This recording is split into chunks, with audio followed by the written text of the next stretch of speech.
Fiquei pensando, por que diversidade é importante? Numa sociedade tão desigual e, por vezes, injusta, por que falar de diversidade é importante?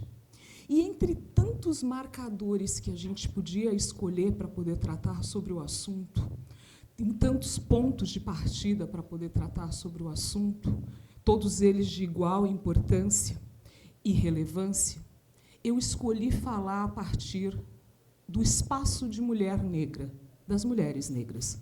Foi a partir disso que eu começo com vocês esse diálogo.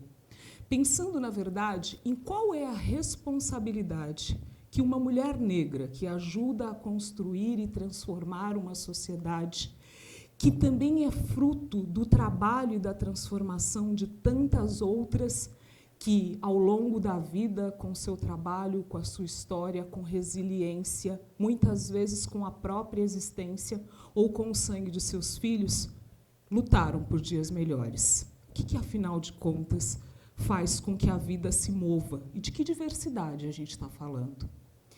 E é com o coração feliz e transbordando, mas, ao mesmo tempo, angustiado com o que é esse movimento, que eu estou aqui hoje para conversar com vocês. E, afinal de contas, quem é a Alessandra? Eu tenho me perguntado com muita frequência quem é a Alessandra. E eu descobri que eu, Alessandra, na verdade, sou uma ponte entre duas Marias. E vocês já vão entender o que é ser essa ponte entre duas Marias. A Maria de onde eu vim, que é a Maria de Lourdes. A Maria de onde eu vim é a Maria de Lourdes, menina, mulher negra, que conheceu o trabalho muito cedo. Ela conheceu o trabalho na roça, ela conheceu o trabalho nas casas de famílias abastadas. Sim, foi a Maria de onde eu vim. Mas também uma mulher esperta, ágil, cujos olhos e as mãos prestavam atenção no mundo que se movimentava em torno dela. E que tinha certeza de que a vida podia ser melhor do que aquilo que ela tinha recebido numa infância que muito cedo teve que se equacionar para que ela estivesse na vida adulta. Essa é a Maria de onde eu vim. A Maria de onde eu vim, ela entendeu que seria por meio da educação que ela poderia fazer com que o futuro das gerações que a precedessem, de alguma forma, pudesse ser mudado. A Maria de onde eu vim, ela muitas vezes não conseguia ler o nome dos livros que ela procurava para que eu pudesse estudar nos sebos do centro de São Paulo. Mas ela sabia que aqueles livros seriam capazes de mudar o mundo. A Maria que veio de mim, essa Maria é a Maria Fernanda. A Maria que veio de mim, definitivamente os livros estão à disposição dela.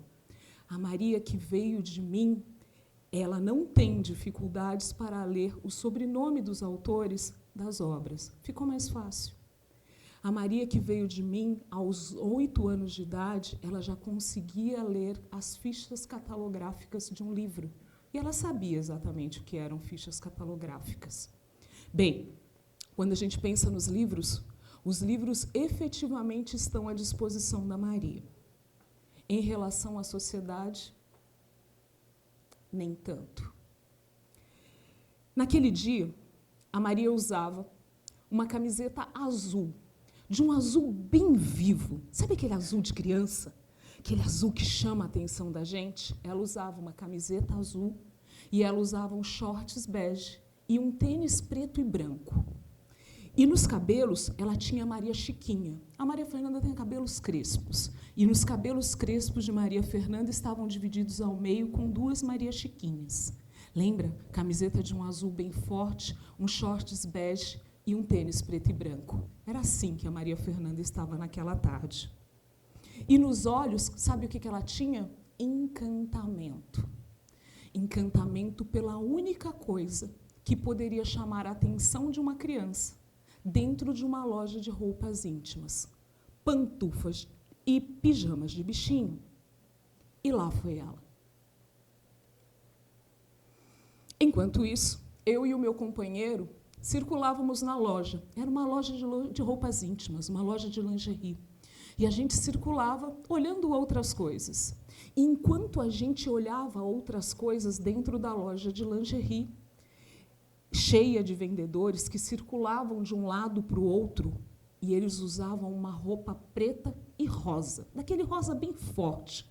Era um macacão de cores vibrantes, que circulava por todos os espaços da loja. Quando, de repente, eu ouvi: mamãe, mamãe. Aquelas senhoras me confundiram com uma vendedora. Eu achei estranho, porque a cor da minha roupa é tão diferente.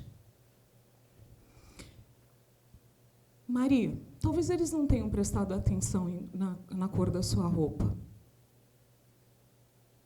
Eles tinham prestado atenção. As senhoras tinham prestado atenção. Não na cor da roupa da Maria Fernanda, mas tinham prestado atenção na cor da Maria Fernanda, na cor da pele da Maria Fernanda. E naquele momento, eu não podia dizer para ela o que tinha acontecido, mas a minha filha tinha acabado de ser apresentada a uma das facetas do racismo no Brasil. Naquele momento, ser criança não importava, porque o que a pessoa tinha enxergado era justamente a cor da pele da Maria. Ela era uma mulher negra. E aí eu queria que vocês pensassem comigo, porque não é sobre o fato dela ter sido confundida com uma vendedora. É sobre o único lugar aonde se fez a leitura de que ela poderia estar. E lembra, eu disse que era uma menina, com corpo de menina, com camiseta azul, muito diferente da roupa das pessoas que circulavam naquele espaço. Mas ela só podia estar na condição de vendedora. E a condição da vendedora ou de vendedor é um trabalho honesto, trabalho digno, trabalho honrado, não é sobre isso. É sobre os lugares que uma sociedade ainda racista e composta por uma série de preconceitos, que vive olhando para os estereótipos sem pensar o que é esse futuro sustentável que a gente deseja, essa vida que se modifica ao todo e a todo dia, é sobre pensar sobre isso. O trabalho era digno, mas naquele momento a minha filha tinha sido apresentada ao racismo institucional e ao racismo estrutural. Bem,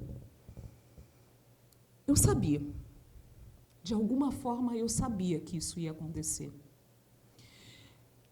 Mas, de verdade, eu sabia, pensando que eu sou uma ponte entre duas Marias, a Maria de onde eu vim e a Maria que veio de mim, pensando que eu sou uma mulher negra professora, pesquisadora, consultora, conselheira, pensando que eu estou em espaços que estão discutindo a questão da diversidade e que, ao mesmo tempo, estão olhando para essa diversidade interseccional entre raça e gênero, eu sabia que isso ia acontecer. Embora eu tenha preparado a Maria Fernanda por diversas vezes para algumas situações que crianças negras podem viver em um país racista em transformação, eu a preparei para estar na escola, eu a preparei para que ela pudesse ir ao shopping, eu a preparei para que ela pudesse estar no restaurante e ser surpreendida por algo que ela conseguisse responder ou nos chamar. Eu a preparei para uma série de lugares, mas eu não a preparei a Maria Fernanda para o mercado de trabalho, ou para os espaços nos quais a gente pode ser chamado em razão do trabalho. E sabe por que eu não preparei?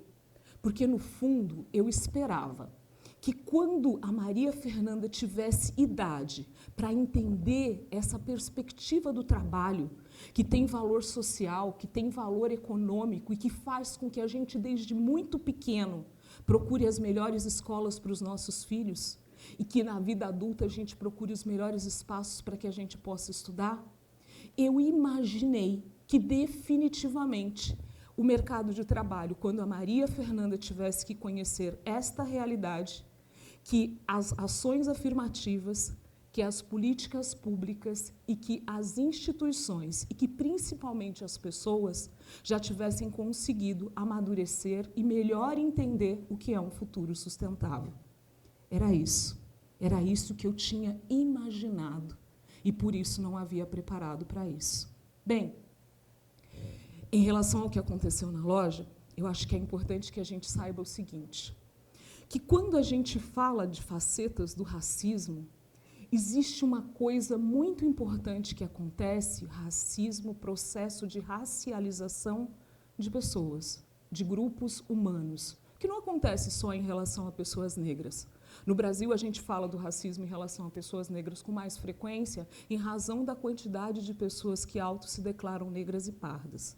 Mas pode acontecer em relação a outros grupos humanos, como ciganos, judeus, entre outras pessoas. Ok? E aquilo que aconteceu é algo típico do processo de racialização no Brasil em relação a pessoas negras.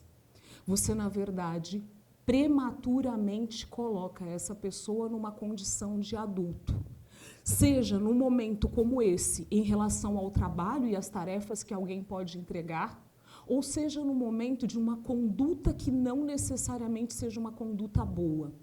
Então, se eu estiver com uma pessoa branca, eu vou achar que ela é criança demais para ocupar aquele espaço, ou para ser culpada por aquele feito. E se eu estiver com uma criança negra, ela some ou se torna invisível aquilo que ela é e se coloca naquele momento o fato dela ser uma pessoa negra.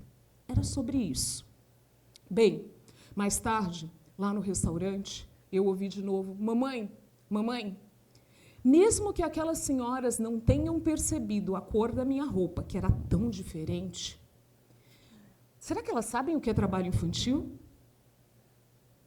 Sabe aquele que a minha mãe começou antes dos 10 anos, no encontro entre as Marias?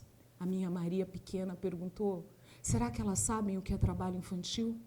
E ao perguntar se elas sabiam o que era trabalho infantil, ela disse, mamãe, porque mesmo que elas não tenham visto a minha roupa, se eu estivesse trabalhando naquela loja, não seria sobre trabalho infantil? Sim, era sobre trabalho infantil. Eu dei um toque na perna do meu companheiro, que a distraiu. Eu fui para o banheiro e chorei. Eu chorei porque definitivamente não era só sobre a minha Maria. Era sobre centenas e milhares de pessoas negras que todos os dias vivem o impacto de um processo de racialização que as coloca em lugares não escolhidos por elas. Era sobre olhar para a realidade de muitas mulheres e homens e crianças e idosos negros, para que espaços eles vêm ocupando. De que forma eles vêm ocupando? Como é que isso tem tomado conta das nossas vidas? Era sobre isso. A Maria era jovem demais, e ainda é uma criança de 11 anos, para entender a complexidade disso tudo. Mas eu queria conversar com vocês um pouco mais sobre a importância da diversidade. Diversidade é a possibilidade de nos educarmos. Quem se submete à diversidade se submete a um processo de transformação. Diversidade é o ato de conviver e de se educar. Os desafios da diversidade não estão nas diferenças. Os desafios da diversidade estão na forma como nós tratamos os diferentes e nas oportunidades que a gente perde de conviver com essas diferenças e de entender de que forma que essas diferenças impactam não só a vida daquele que chega, mas também impacta a vida daqueles que recebem. Quando a gente se movimenta em torno da diversidade, esse movimento ele tem um poder de garantir a transformação de quem recebe, de quem chega e de quem vai. É sobre isso. E quando a gente olha para essa ideia de diversidade nas organizações, eu queria trazer uma coisa importante para vocês, que é o social, do ESG ou do ASG, do ambiental, do social e da governança. Lembra que eu disse que eu sou uma ponte entre duas Marias e que é isso que diz quem eu sou? Pois é, quando a gente fala do social, ele é o equilíbrio entre o ambiental, que é quando a gente olha para a natureza, que é quando a gente olha para como é que as empresas e organizações têm tratado o meio ambiente, a vida e o ambiente, como é que elas olham para o social e de que forma que esse social se materializa, como é que elas têm olhado para a governança. Quando a gente fala desse social, do ambiental e da governança, a gente está falando de um processo que precisa se equilibrar.